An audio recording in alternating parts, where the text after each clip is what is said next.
Hello and welcome to the 2020 Trojan Marching Band students and parents. We appreciate that you are taking some time out of your day to sit here and watch this video to become informed members of the 2020 Trojan Marching Band. This video is going to serve as the replacement for the annual spring parent meeting, which will usually happen sometime in the month of April anyway. You're going to want to make sure that the handbook is immediately available to you. So whether you've printed it off and you can follow along with the paper, that is fine, or you can pull it up on your screen and just follow along, put me up in the corner somewhere, and we'll be able to follow through the handbook together. I am going to emphasize, though, that it's going to be very important that pages 14, 15, 16, and 17, right at the very end of the handbook, please make sure you have those pages printed off. You will want to make sure that those do get mailed in. So if you can't print right now, try to make sure you make time for that in the near future so that you can hit the deadline of Friday, May 8th to send in all of your paperwork. And please know I'm not going to be asking for money right away. We'll talk about that more at the end of this video, but it's going to be really, really important. I'm going to emphasize now and at the end that the paperwork is the most important thing. Please make sure that that gets mailed in to us as soon as possible. Thank you. Now we're going to talk about some scheduling things with Mr. Hunt. Get us started.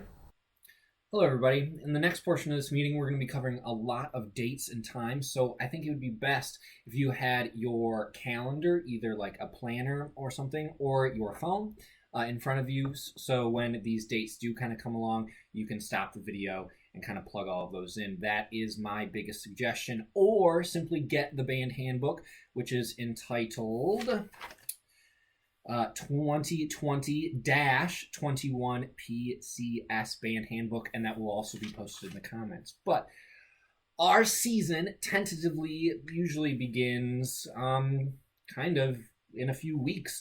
We have some drumline and color guard auditions, and they start doing some things over the summer, but obviously that is not possible. So if you are interested in color guard or drumline, please reach out. I know that some emails have already gone out, so if you have that information, you are already all set. Just know that when things do open up, we will be reaching out to those people who are interested in color guard and drumline to get them that information. But tentatively, officially, our camp starts the week of July 27. That is the last full week of July.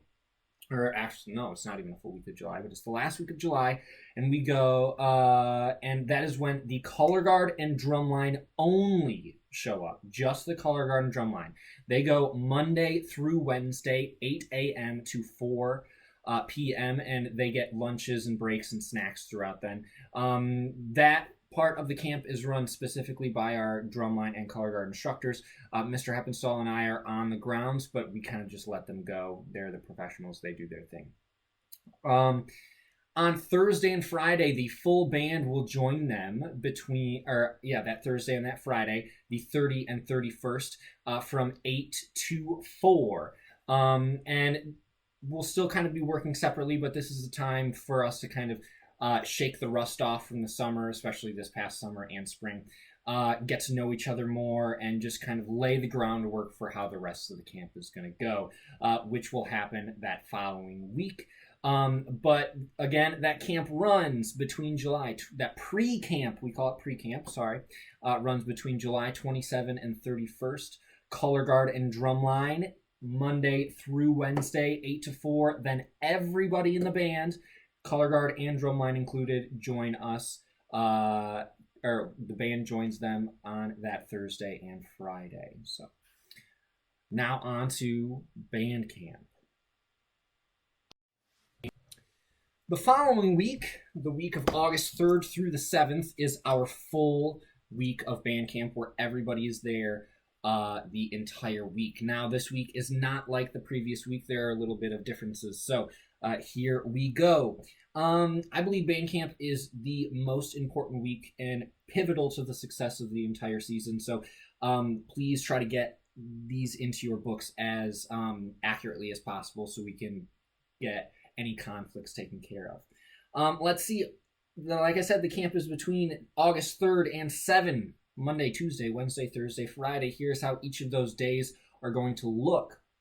Monday, Wednesday, and Friday are going to be just like the previous week, 8 a.m. to 4 p.m. Now we offer those breaks. We offer meals. We offer snacks and water breaks, all of those things. We actually provide the water as well. Just make sure to bring your water bottles. On Tuesday and Thursday, we go from 8 a.m. to 8 p.m. Last year was the first year we did this, and there was some skepticism about it at first, but the kids handled it amazingly, and they kind of, at the end of the day, were like, oh, that wasn't too bad. We actually did really well. We had great rehearsals. They felt really, really good about themselves. And again, we offer dinner during those Tuesdays and Thursday, the Tuesday and Thursday that we go really, really late. We are able to do those meals due to donations, so please take a look out for donation signups and please help us out. It really, really goes a long way of helping the camp run smoothly. We try to stay inside during the hottest part of the day in the afternoon, but we do have to go outside during some hot, sunny parts of the summer, so please ensure that you do bring those water bottles. You dress appropriately, you wear shorts, you wear t-shirts, you have hats, sunscreen, water bottles, all of those great things that will set you up for success and set the band up for success as we try to tackle some really, really challenging things that the season has kind of put in front of us. Let's see, come prepared, covered all that. Awesome. So I think that covers band camp. After we get through band camp, that Monday through Friday, you have Saturday, Sunday, Monday off, and then kind of that weird middle part of the year between the end of band camp and the start of the school year kind of starts up, and I'll talk about that in just a moment. Now that we have completed the longest part of the year, maybe in terms of most concentrated hours, we get 3 days to recharge our batteries. Really do recharge your batteries in those 3 days. Get your rest, eat lots, sleep lots, all that kind of good stuff. So when we get together that following Tuesday, August 11, from 8 to noon, we are ready to go. We'll treat that block pretty much just like we would at band camp between 8 to 4. Going outside, doing some basics, doing learning drill, practicing that drill, but also doing some musical things as well. So just be prepared for anything on that day. We will do the same thing 2 days later on August 13th, Tuesdays and Thursdays. We try to keep this as consistent as possible between the end of camp and the beginning of school, but we had a couple snags. So here are those snags. Again, we do August 11 and 13th, 8 to noon. That is our normal Tuesday and Thursday. The next week, we had to do the 18th and the 19th from 8 to 12. For some reason, we couldn't do that Thursday, so we go Tuesday and Wednesday from 8 to 12. The following week is the season's first of many Tuesday night rehearsals from 6 to 9 on August 25th. Then on the following, just 2 days later, on that Thursday, we go back to our normal 8 to 12. So you can kind of see how we tried to play with those Tuesdays and Thursdays. There were some school events and other things that we were made aware of where we couldn't do our consistent Tuesdays and Thursdays, so we tried to adjust some things when we could. Again, feel free to pause through the video and all that, or just reference the band handbook. That last little section seems to get a little confusing in terms of what Tuesday, what Thursday, what Wednesday, and blah, blah, blah. So just take a look at that, or just pause through that video as I went. Again, August 11 and 13, 8 to 12. August 18 and 19, that is a Tuesday, Wednesday, 8 to 12. And then we have our Tuesday night rehearsal, August 25th. 6 to 9, and then the 2 days later on that Thursday, the 27th, 8 to 12. 8 to 12. Like I said, lots of dates, lots of times, lots of things. Please get that into your phones, your calendars, your Google things, and then communicate those conflicts so we can have them as soon as possible so we can work through those. Thank you so much. You pencils down. All right, thank you, Mr. Hunt. I'd like to highlight just some of the competitions that we will be going to. We're going to be starting our competitive season up in Rockford on Saturday, September 26th. A couple weeks later, we go to Belding on October 10th. And then a couple weeks after that, Homecoming is going to split those two competitions between Belding and then Jenison, which is on October 24th. And then we will finish the season up in Sparta on October 31st. I want to highlight for parents of veterans who have done this before that we are still only doing 4 Saturday competitions, just like last year. In fact, we have scrapped Marching Festival. We are not going to be participating in MSBOA's Marching Band Festival this year, which would typically take place in the middle of one of the weeks. So that is something we don't need to plan on or plan for. That said, because we are taking the jump here to the MCBA circuit, we have a very exciting opportunity, which if we score well enough at these competitions, then we have a shot to make state finals at Ford Field. That will happen on Saturday, November 7th. No, it is not guaranteed, but if we work hard, do all the things that we're supposed to do, that can happen, which would, although add one more week to the season, it would be the equivalent of a state championship. And I think that would be very welcome and very, very exciting piece to the puzzle. If we were able to make that, if we were able to make it to a state championship, we would be very excited to have that opportunity. Looking at the marching band schedule with me, you'll notice that every competition is listed as TBA. We know what day they're going to be, but we don't typically find out what time we're going to perform until anywhere between 3 weeks to a week and a half or so before that competition. So we just have to kind of show some flexibility and be ready to go when they give us that information. When I do have that information, I will send out an itinerary by email as quickly as I possibly can so that everybody is able to kind of plan the rest of their day and the rest of their weekend.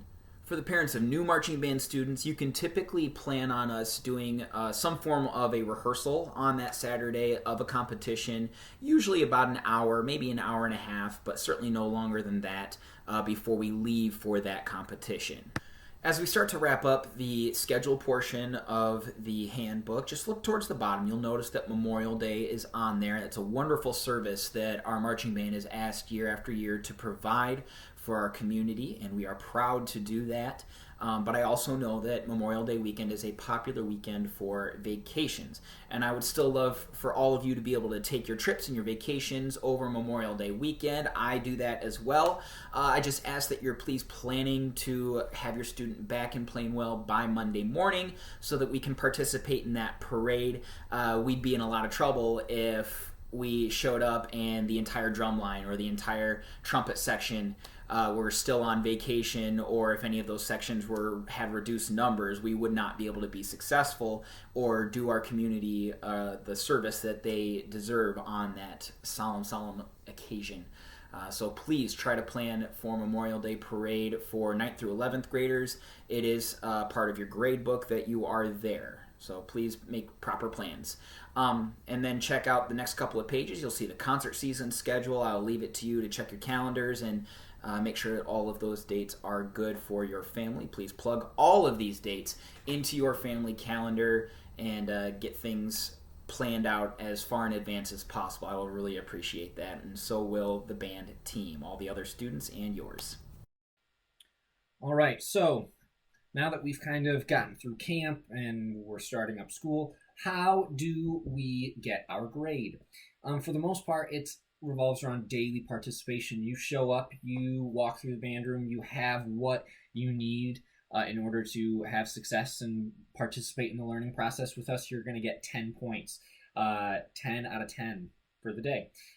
Every time you aren't prepared, okay, you don't have your music, you don't have your drill, you don't have a pencil for like concert season, a couple extra things for marching season, you don't have proper footwear, or you don't have your dot book. I might have already said that one, but just a couple extra things that should all be able to fit inside your case or your cubby at school, your band cubby. And but yeah, once you start kind of putting up roadblocks for yourself and not being prepared, we kind of have to start deducting your grade. So just that falls under the daily participation category. You come into band, you're ready to go, you've got the things you need to do, you follow directions, you do all those things. You know the drill. You get 10 points. Okay. Out of school events such as rehearsal and all out of school events on the calendar that's in the handbook are all considered required. Okay. Unless posted like only color guard or only drumline or things like that. So if it's a performance or it says a rehearsal, that is required. Rehearsals like Tuesday night rehearsals or I'm trying to think like a rehearsal before a competition. We make those 75 points a rehearsal. That's the same for after school rehearsals during concert season too. So for festival, if it's after school, if it's on the calendar, it's worth 75 points.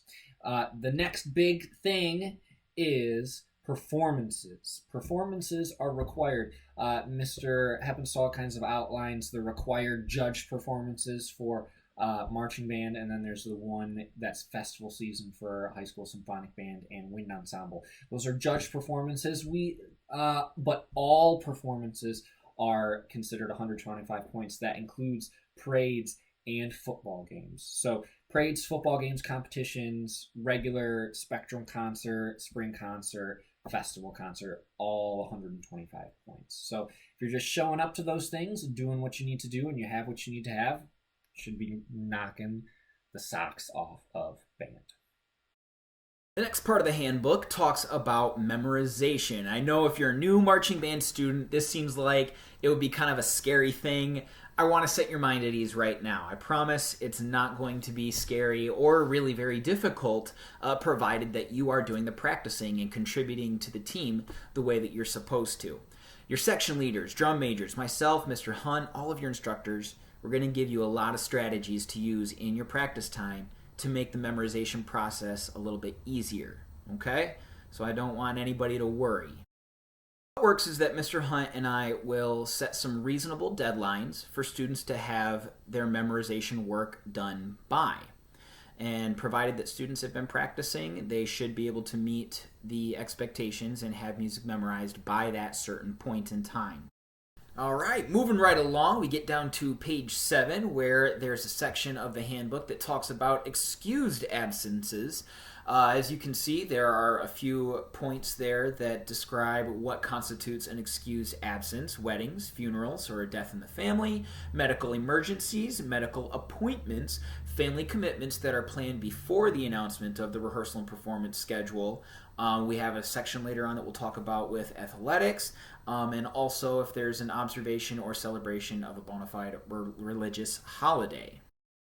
The key to success with any potential conflicts of time between marching band and anything else you've got going on in your life is just to communicate. Sincerely, all you need to do is if you email me, Mr. Hunt, as early as possible, as soon as you know about the conflict, we're more than likely going to be able to help in most cases or make an accommodation somehow in most cases. So please just reach out and ask as early as possible. Without using a name, I will use one of my favorite examples for really the best way anybody could handle any kind of excused absence. There's a parent these last couple of years who, as soon as I send out this schedule, I think it's usually like within a week or 2 weeks, this parent has an email in my inbox listing out every potential conflict throughout the entire school year. It's actually very impressive that they are planning that far ahead. Now, I know that can't be everyone, but that is just something to keep in mind. If you are keeping a family calendar, please go through the schedule. Take the time to find every possible conflict. If you let me know, we can make a plan early on to help accommodate you and your family with anything that might come up. The main thing to remember is just that if you communicate, we're going to show our humanity and we're going to help when and wherever we can. The point is to help the entire group succeed. And to do so, we need everyone. If there's a spot on the field with a kid missing, then we have to adjust this thing called spacing, where everyone has to be on the field at a certain distance apart from each other. And if somebody's gone, that can affect our ability to make that look clean and make that look professional. And people are going to be gone for excused reasons, and we would really like to cut down on the unexcused reasons. So please make sure you are doing the planning that needs to be done, and that if your student cannot be there for some reason or for one of the reasons that's listed, let us know in advance. We can make a plan for that rehearsal far in advance before it even gets there. That would be super, super helpful. Thank you. Further down on page 7, you see a section that highlights a note about judged performances, and we'll have the 4 Saturday competitions, state finals if we make it, and then this also applies to band festival during concert season as well. And that note is just there to say that when it comes to judged performances, we're going to be much more black and white to the excused absence policy, where in a lot of other cases with football games or with rehearsals, we can show our humanity and have some flexibility, but we don't enjoy coming into those sticky situations where when it comes to a judged performance and we're told that the student can't be there, that affects the score or the rating for the entire group when somebody is missing from those. So that's going to be black and white, and that's why that's in there. All right, let's go a little further down, page 8, to where we see the band and athletics section. This is something that is so important to me as a director and even as a baseball coach in the spring, that we are finding ways for our students to be able to do all the things in high school that they want to do. It's very important to me that we have policies in place to create some flexibility in everybody's schedule. If you read through that, you'll see most often our conflicts revolve around either Tuesday night rehearsal and an athletic practice. And if that's the case, we'll usually split the time, or we'll come up with a plan for students to be able to split time between practice, rehearsal, finding time for dinner. It's important that kids are eating their dinner that night. That's usually the most common situation that we'll come across. And again, we'll always make accommodations for those students and for those athletes. Rehearsals versus a game, they should go to the game. If we have performance and it's just a practice, I expect that students will be at the performance.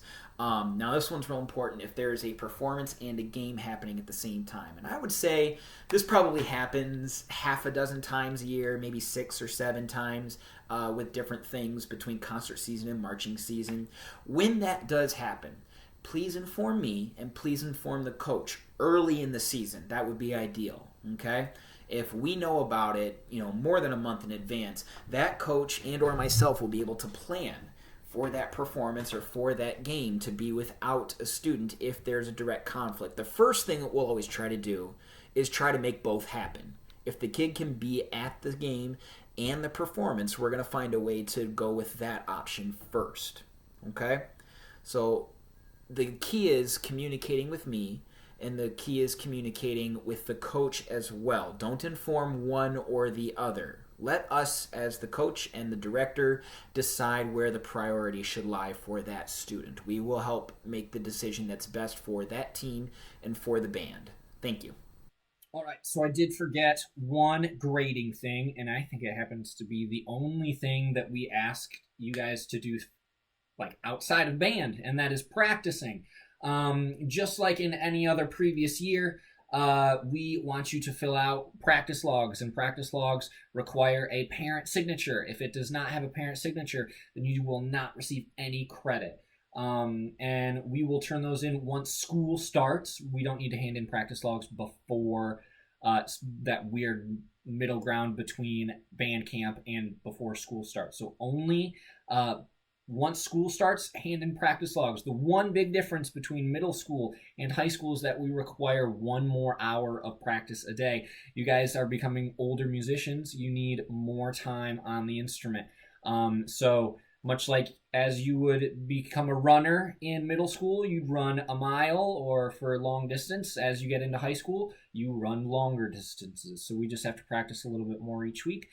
Don't forget to turn in those practice logs. Those are worth 30 points in high school. 30 points in high school. They were worth 20 in middle school. So you got 10 points for daily participation, 30 points for a 3-hour practice log, 75 points for rehearsals, and 125 points for performances. Awesome. And those practice logs are due on Mondays by 3 p.m. Right, all the way down on page 11, I want to highlight a section of the handbook that talks about the marching band alternates. And this title may apply to certain students for various reasons. First of all, let me describe what an alternate is. If a student is an alternate in the marching band, they are someone who is still able to do everything that the marching band does in rehearsals. We have them perform still at football games. We still have them perform at parades. And for all intents and purposes, a marching band alternate is still part of the marching band. Where it changes is for a competition. If you are an alternate, if a student's an alternate, they don't have a spot on the field written for them. Throughout rehearsals and those football game performances, we have someone who's an alternate shadowing another person in their section, usually being about 2 steps behind or next to the individual that is on the field and still learning their dot.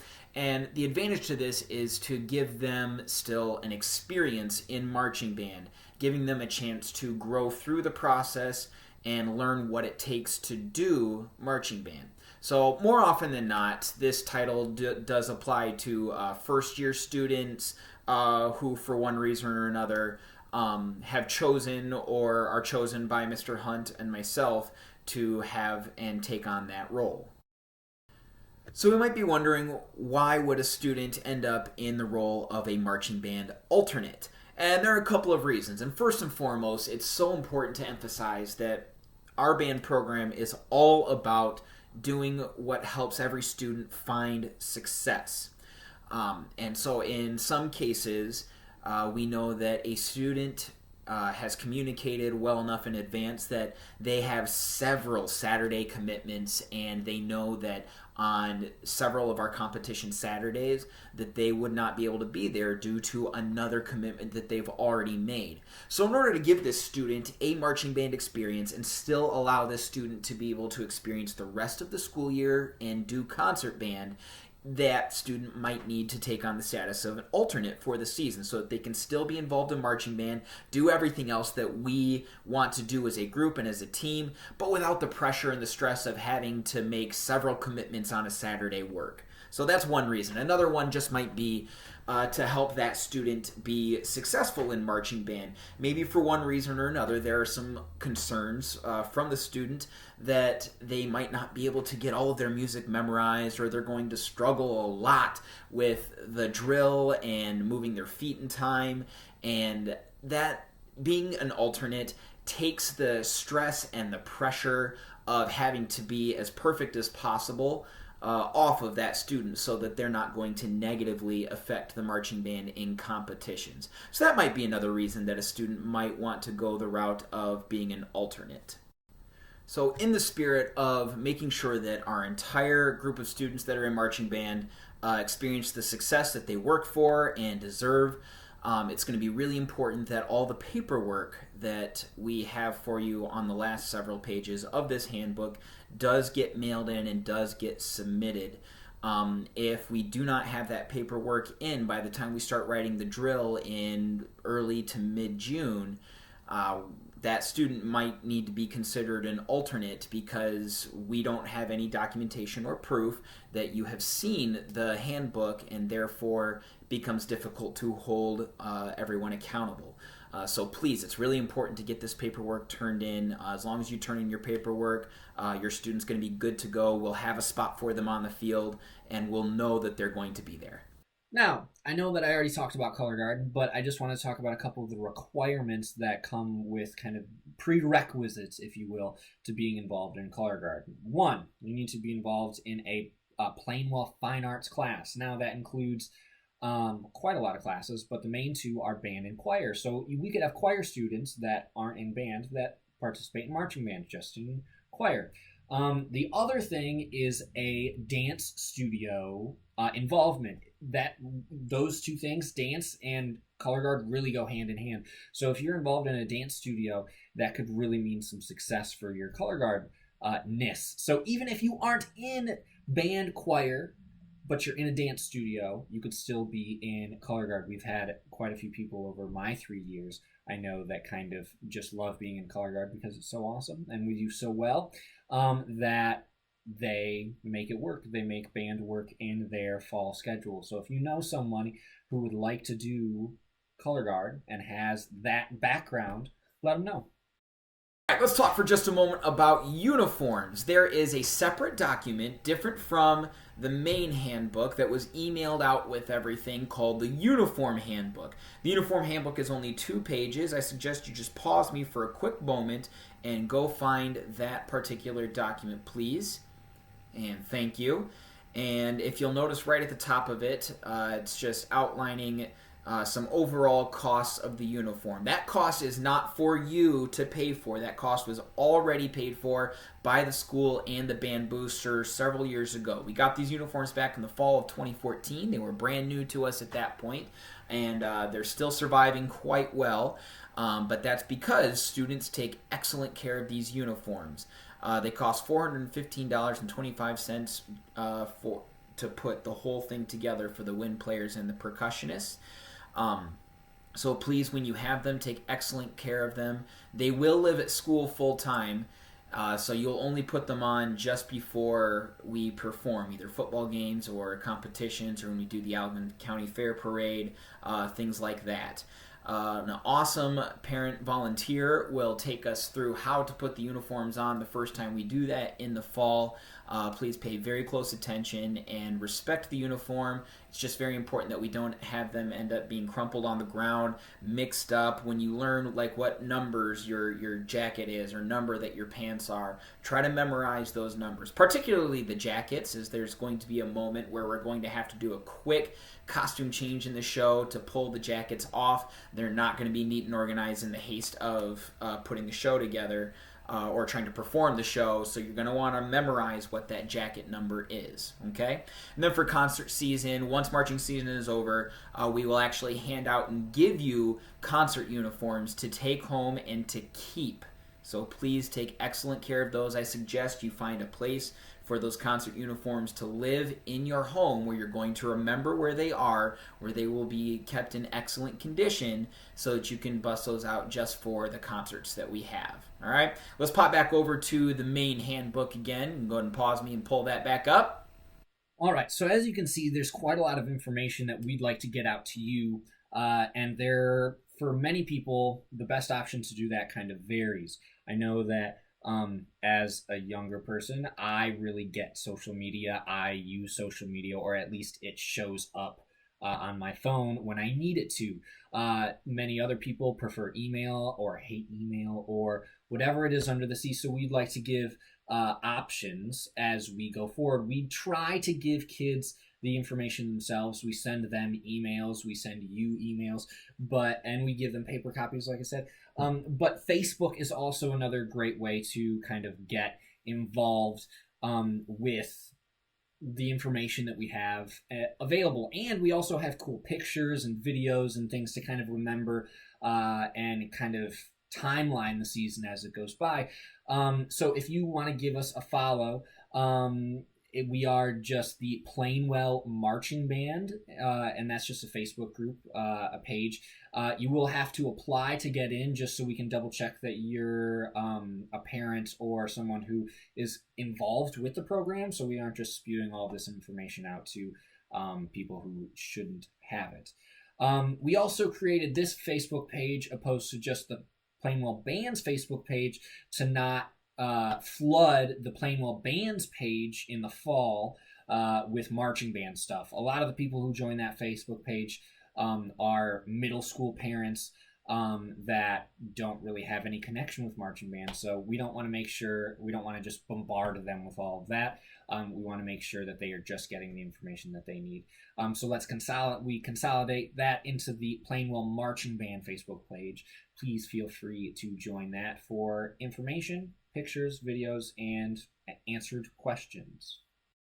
Let's take a look now at page 15 of the handbook. This is where you'll see at the top it says 2020 Plainwell High School Trojan Marching Band Camp Application. Lots of words. This is one of the documents that you absolutely need to make sure you have printed off. We need to mail this into the Band Boosters P.O. Box, which is listed at the top of that page.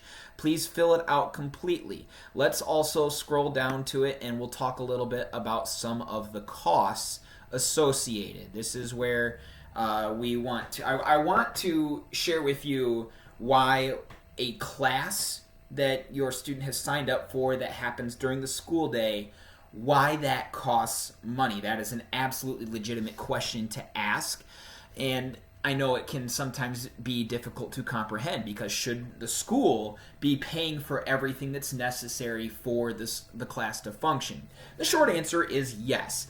In fact, the band program already takes up anywhere from a quarter to a third of the high school building's budget already. We're an expensive program, and they already cover things that we need to have covered. Things like buying new music for concert band, things like repairing instruments that the school owns, among many, many other things.